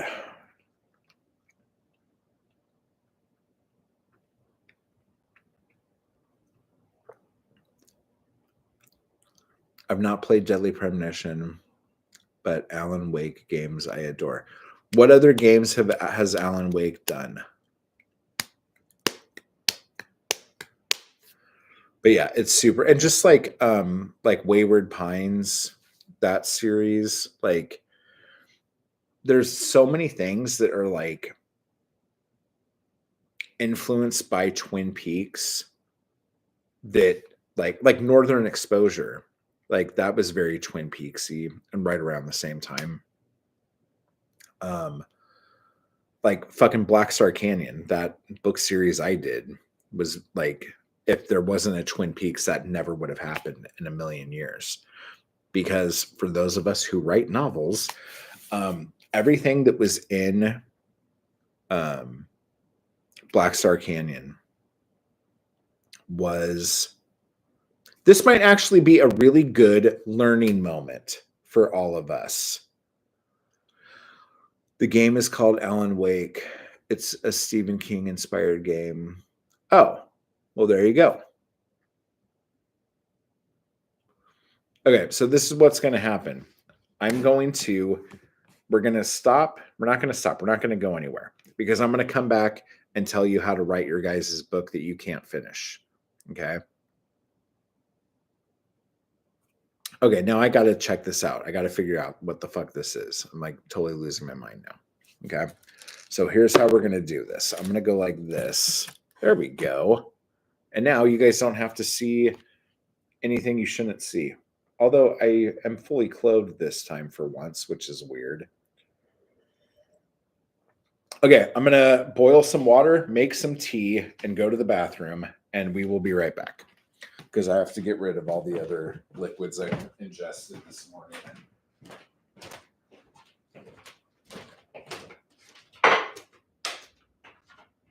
Let's boil that water.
Okay. Let's get another bag in this tea. Oh, you know what I'll probably do? Let me just do this because you guys are probably not wanting to just stare at a black screen because you don't know what scary thing might jump up and scare the shit out of you, right? You might not know.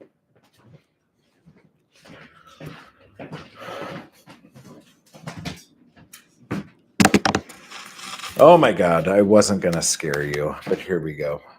I got to think hard. Why? Why do you got to think hard? Dude, I swear if the baby from Eraserhead pops out from the blackness. Oh my God, I was so going to fucking do that. I was like, do I have a monkey? Like, have you seen in Lost Highway? Like, when it's like, or no, and even in Fire Walk with Me, they do the little monkey thing. What is that? Okay. What does it say what's the words on the screen when the monkey's face comes up? Oh, fuck. Oh, I can't remember. Zap, take care. See ya. What are your guys' favorite Lynch films? Yeah. Eraserhead, Mulholland Drive.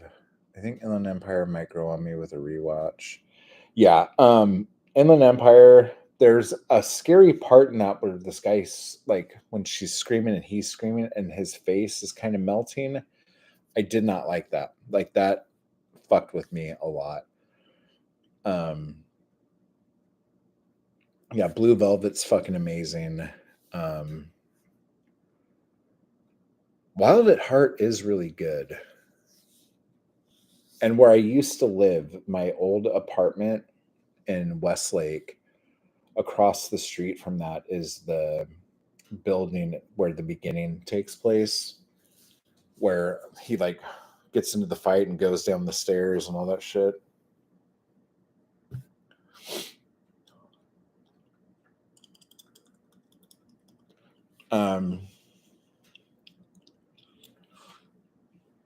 I like we were talking about it earlier. I fucking love Dune.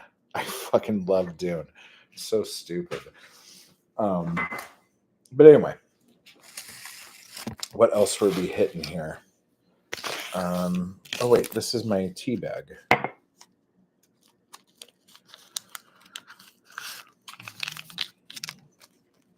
Okay, so how to make your book that you can't finish good. Okay. I'm going to tell you a story. And it's a little story called This. Okay. So I had this idea for a series. Okay, we're coming all the way around. We're just walking in a circle now. We're just walking in a circle. I had this idea for a book series.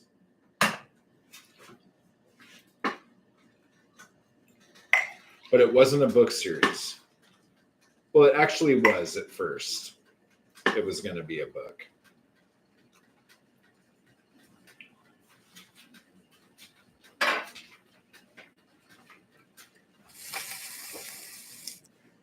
And that's how you fucking ladle fucking boiling water, motherfuckers.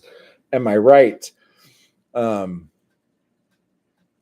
my gosh. One of my favorite gifts I use as a reaction is a clip of Harkonnen hitting that button on his suit and floating away. That's good. Okay, so anyway, so I had this book series that I was wanting to do that was going to be like my Lord of the Rings, my Game of Thrones, but this was before Game of Thrones because this is back in like 1998, 99 era. And I had this whole fucking thing, and it was going to be like this really dark fantasy, fucking crazy thing. You know, lots of like barbarian kind of bludgeoning and shit, and just like, but it was weird because like I hadn't found Game of Thrones or anything like that yet. So my whole, at that point in time, my whole world of fantasy and dark shit like that was like Lord of the Rings meets Conan by way of Canterbury Tales. You know what I'm saying? Like that was how I'm like, oh yes, this is exactly how this is going to go. And I wanted to do something scary. I wanted it to be horror inspired. I wanted it to be weird. And I was still like a horror kid. So I was still like all into Universal Monsters and listening to the Misfits and all that other shit. He's never going to get, no, he won't. And after he's dead, people will either rewrite it or like put out what he has. They should just let the fucking guys who finished the series fucking finish the books, dude, for fuck's sake. Anyway, doesn't matter. But I couldn't get this story to work. That like I had every plot point. I had every fucking world building, everything done for this fucking thing. And I just could not, for the fucking life of me, make any of the story not feel fucking stupid. Like the more I told the story, the dumber I felt it felt. I just felt it was stupid. It seemed fake. It seemed make believe. It seemed not real. And I was just so pissed because these characters to me had been living in my head for years. And I'm like, these are real fucking people. Like, why is this not working? Like, this has to work. This doesn't make any fucking sense. And I remember I was in my apartment with my bandmates. Like, I was in this band and we all lived in this apartment. And I had my index cards, and I think I can't remember if I was listening to music during this period too. I don't know, but like I was writing out my scene cards and they just weren't working because I used to do everything by scene cards because I thought for a hot minute that I was going to be a big director when I was like 20. And I had directed a couple music videos and written a script for a short film that I gave to some student at UCLA, and I have no idea if anything ever happened with it. But he told me, he's like, yeah, you should write things out in scene cards, and then you could have all of your stuff out, and then you could just move stuff around until it sits in a way that you like it. I'm like, oh my God, that's so brilliant. And I'm sitting here carrying around like fucking stacks of notebooks, right, with all my fucking ideas in it. And I'm dog-earing pages trying to go back and forth. So the index card thing for me was like a godsend, right? It just organized my thoughts really well. And it just like nothing was working and I didn't understand why. And so I did this. My favorite thing to watch was Twin Peaks. So I'm like, you know what? I'm going to write scene cards for every scene in Twin Peaks and see how this is built.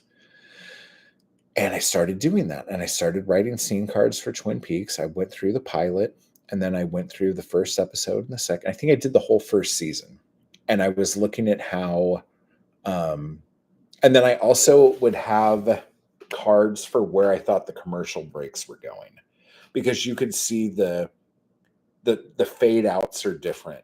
And I don't know if it's like it now, but like on that first DVD run, where the commercials would have gone, you could definitely tell like the fade outs on to a commercial break. And for some reason that meant a lot to me. I'm like, oh, I need to know this. And it ended up I needed to know it, and I'll tell you why in a second. So if I forget, remind me. So I'm doing this whole thing, and then I'm like, oh, okay, so this is how it goes. You take this character for this amount of time, and then this character for this amount of time, and this character. I'm like, oh, so if you're doing like a big ensemble cast of something, like each episode really only moves a character along, maybe like a chapter or two. Okay, that makes sense. And so all these things just started clicking for me. And then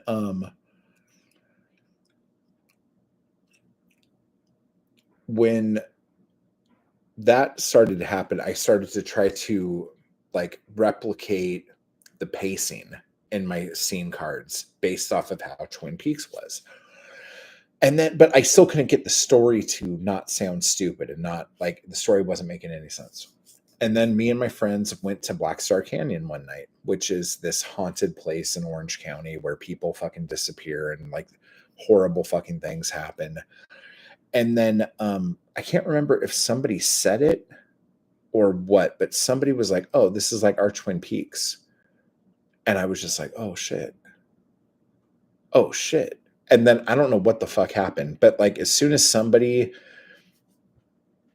said that Black Star Canyon was our Twin Peaks, I like it, I don't know. It just like everything kind of changed. And so I went home and I'm like, okay, so if instead of turning this story in like this weird hellscape medieval whatever the fuck, if I were to take this exact same story and just tell it in Black Star Canyon, like how would it change? Would it change? Like what would these things be? Like instead of this person being a sorcerer, they're a doctor. Instead of this person being a king, they're a mayor. And it was like it happened so easily. And as soon as that switch clicked, that fucking thing wrote itself. That wrote it fucking self, dude. So the first book of Black Star Canyon, I never even wrote as a book for years because I wrote it as a screenplay, because I now was like on the thing. I'm like, oh, this is going to be a TV show. So I have to write this as a TV show because I'm basing it off of a TV show. That was just like how my brain worked. And again, I'd be like, I'm 21, 22 at this time. I don't know what the fuck I'm doing. And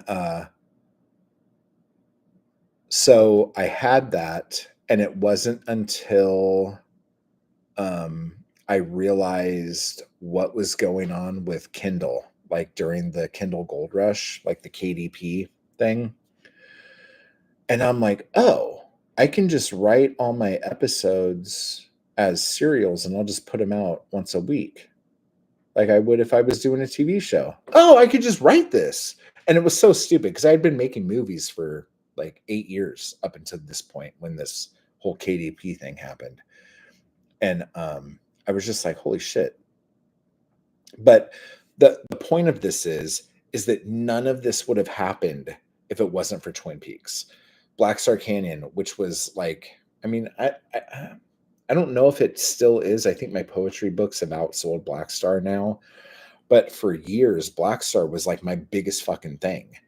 You know, like that was the first time me just writing paid my bills and I was able to pay my rent, you know, and that was crazy. But like, oh, so the commercial breaks. So you basically, each commercial break, you would have like 4 scenes and then a commercial break. Um, and each thing was kind of broken up into 13-minute increments. So like an hour-long show would be 13 minutes, 13 minutes, 13 minutes, and then I think that's it. So as far as pacing goes, I was like, when I was writing Black Star as a serial, it was like, okay, every 4 chapters, I need to have a huge cliffhanger. So if in these next 4 chapters, because every chapter has to have a cliffhanger, every page you read has to make you want to turn to the next page. Okay. But when you're writing a serial, like every chapter, because like you're going to leave this character now for a little bit and talk about other characters, but you need people to want to know what happens here.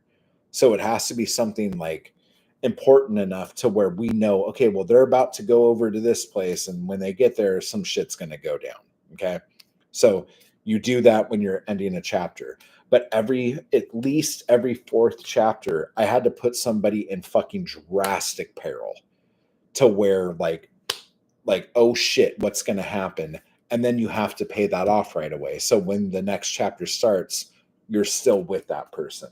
And then you kind of go backwards, back the way you came with which characters you're going to write chapters about. Okay. And then at the very end of that chunk of shit, you make a fucking chapter that's going to make people fucking want to break their Kindle that you just fucking said, hey, guess what? Now you got to wait a week. Fucking suck on it. Choke on a bag of dicks. Okay. So that's the that's the whole deal with how to write a serial and how to write constant cliffhangers. You know, I mean, soap operas do it constantly. Like seriously, don't watch TV because most prestige TV is like really highbrow now, and like they want to like be known as auteurs. But if you don't understand how to write like compelling cliffhanger TV, just fucking spend a day.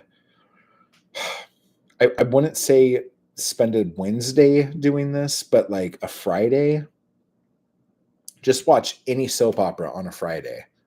Okay. The soap opera from Friday, because they put all their big cliffhangers on Friday. Monday, they pay stuff off and set up what's happening next. Wednesday and Thursday is usually like, why are we even here? But like once you get to fucking Friday, dude, shit gets fucking crazy. I learned that watching Star Trek and Babylon 5. Good. Yeah, you got to. Like, and a lot of it too is just doing scene cards, like writing the scenes. Like, what's happening in this scene? What happens at the end of this scene? What is the whole purpose of this? If this doesn't move the story forward, it does not need to be here. You always need to move the story forward. And so many things now don't move the story forward. And they just think it's like, but this is like our art. And it's just masturbatory, whatever. It's fine. Oh, how is that? I've never read it. Takes cliffhangers to a high art. It's so addictive because of that. So cool that Twin Peaks helped you so much. Eraserhead helped me find my voice as an artist. Tell me how so. Because like I love the whole thing about like it took him 7 years to make that movie, and like so his apartment was painted black for 7 years, and like he was driving every fucking person crazy because he was married to that chick, and then they got a divorce before the movie was even done. Let me see. I mean D&D kind of did finish Game of Thrones. Oh, with the show. Yeah. For real. That's how Disney does storyboarding. They take up an entire room with it. Totally. Like I had it like all over my floor, and then when I was doing it, like when I discovered blue tack or whatever the fuck that shit is, then it was like everywhere. It was just like fuck, like because like I used to use post-it notes a lot, but they fall. Like they don't like post-it notes are not the stickiest things in the world. So and my roommates would fucking get so pissed because I would be like, it would be like I don't know, 2 in the morning. I'm drunk. I'm fucking like in my underwear. There's cards all over the place. I have like Danzig's Black Araya fucking instrumental music playing super loud. I'm fucking storming around like some crazy person, and my roommate's bringing some chick home that he's trying to fucking sleep with, and I'm like this crazed, drunk, naked, loud, shouty person, and I'm like, "Don't step on my cards!" And like they have to like kind of like tiptoe around. And it's just like I was a nightmare. Like, who would want to fucking live with me? Jesus Christ, what a piece of shit.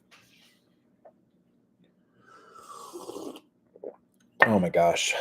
But anyway, so yeah, that's fun. Whew. Does anybody have any other questions about David Lynch or anything? Or how to write a serial? Or like, dude, you could learn so much from David Lynch, dude. I swear to God. Like, I don't know if there is maybe the Coen brothers when it comes to storytelling, maybe, but I don't think I've learned nearly anything. Roger Corman. I kind of learned a lot from Roger Corman.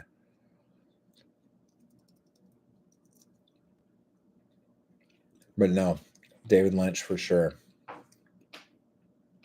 But sound is so important. If you guys do any kind of visual media, like film kind of shit or TV shit, or even YouTube videos, like you need to make sure the sound is as important as what you're making. Because good sound is something that people don't notice. Like, but when it happens, they understand it and they understand the quality of it, even though if they can't like explain it. So you could show them two shitty movies, but one shitty movie has really good sound. They're going to like the one with good sound and not really know why. So, sound is huge. And knowing what noises make people feel uncomfortable. Like if you like Eraserhead for sure, but Twin Peaks to an extent, there's a lot of really low gurgle, like sounds like that. That makes because we are rhythmic creatures. I don't know if this is why. This is my guess, but because we are rhythmic creatures and we have a heartbeat, we're constantly to a rhythm. Okay. And a lot of times when you are around things, maybe he talks about this in that video that Bunny put in the thing. Maybe it is. Maybe it has something to do with this. But frequencies, like we were talking about frequencies and shit. When you hear something, your natural reaction is to try to match that vibration. Okay. Especially if you're sitting in a movie and you're fucked and you're just there for the next 2 hours and there's nowhere for you to go. If you hear like even really low to where you don't even know you're hearing it, but you're hearing like your body and your heart is going to want to try to mimic that because, oh, this is the thing now that I'm trying to match up with. And it's uncomfortable and you're not going to want to do that. And he has this shit like layered deep in all of his scores. That's why a cat purring calms people down. That's probably really true. That's probably very, very true. Eraserhead inspired me by its heavy industrial imagery, dingy rooms, wires piping everywhere. Way was lit, flat shots of liminal spaces in black and white. Did you see The Grandmother and the Alphabet? Like if you dig like the look and feel of Eraserhead, especially The Grandmother, even though I don't think it's as good of a story, like that's really good. All my big art shows, the art is pure black and white, and a lot of it's industrial. It really is. Yeah, those pictures you sent me. Yeah, for real. I've also considered putting found sound clips over loudspeakers for my shows based on Lynch and ambient musicians. Oh, you should totally fucking do that, dude. You should totally do that. The sound designer put microphones inside industrial equipment. For which one? For Eraserhead or for Twin Peaks? Because I know that was a big thing on Twin Peaks, like getting the sound of the saws cutting the wood and the like the metal coming down and all that shit. Like that was all a really big part of the noises that were going to come out of that. And then he did that album too. Hang on a second. What was that called? He did an awful album that was like a bunch of industrial machine, like doing the rhythm, like metal hitting metal and shit like that. What was that fucking called?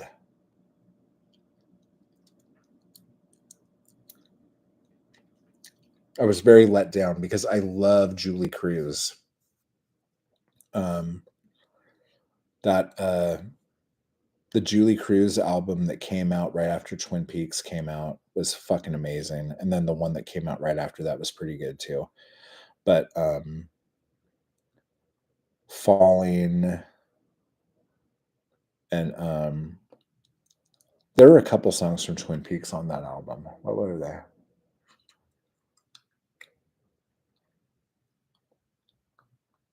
I don't remember. Whatever. Anyway, so yeah. But yeah, so be aware of that. Yeah, I guess that's it. But yeah, having that fucking black apartment and having everything in it black, painted everything black, and then instead of having a potted plant on the top of the dresser, just having a plant growing out of a big giant pile of dirt on top of the dresser. Fucking hell, dude. What a lunatic. Am I right?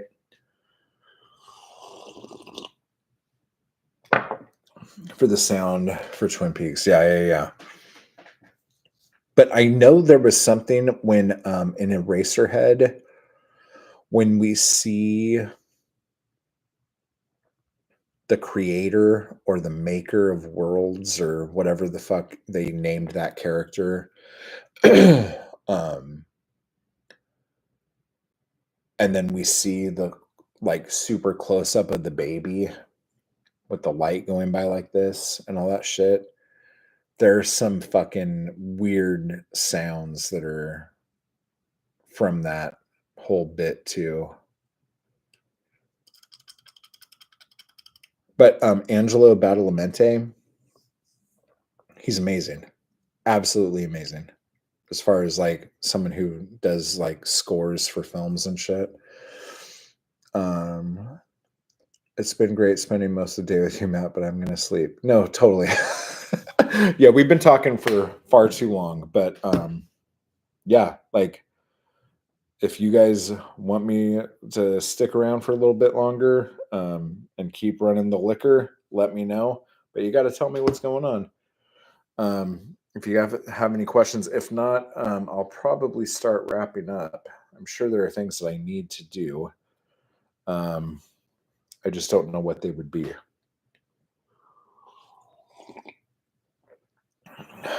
I should probably actually paint now that we've been talking about all of this stuff and all of this inspiration stuff. But everyone go get the Black Star books from Amazon. Black Star Murder, Black Star Killer, Black Star Creature, Black Star Revenge, and Black Star Ablaze.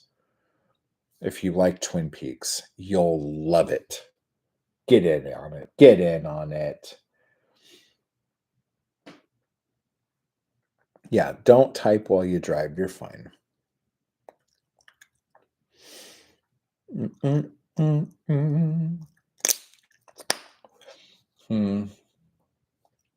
I'm still technically sick, I guess.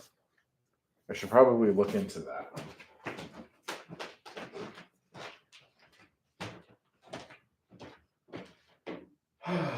I don't feel sick.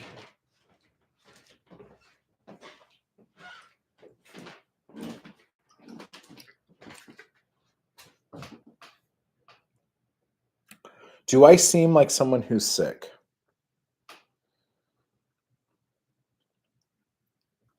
Do I seem like I have norovirus?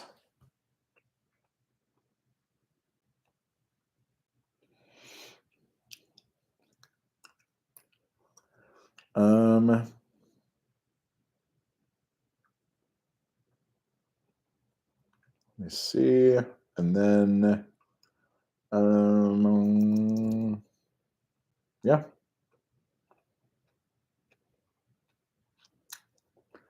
Man, I feel like I should get. Oh, did my mom just call me? My mom might have just called me, and I might have accidentally just hung up on her on accident. Accidentally, obviously. Um, but yeah, we should get fucked up and paint. Listen to some music.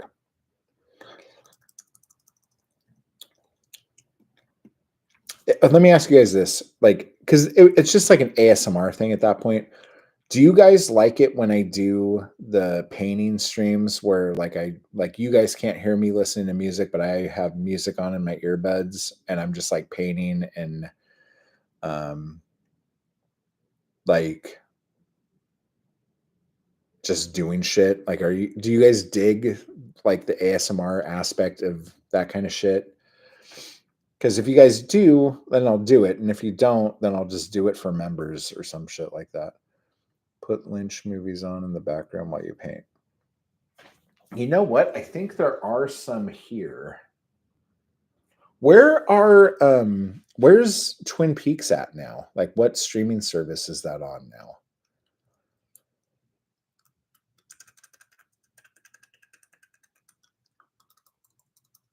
Okay, you guys want to see the paintings. Okay, maybe I will do something.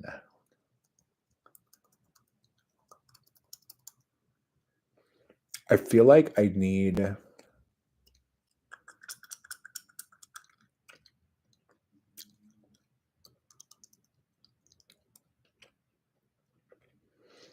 I mean, there is a palette here. It's not my palette. I don't want to use a palette that's not mine. I feel kind of bad about that.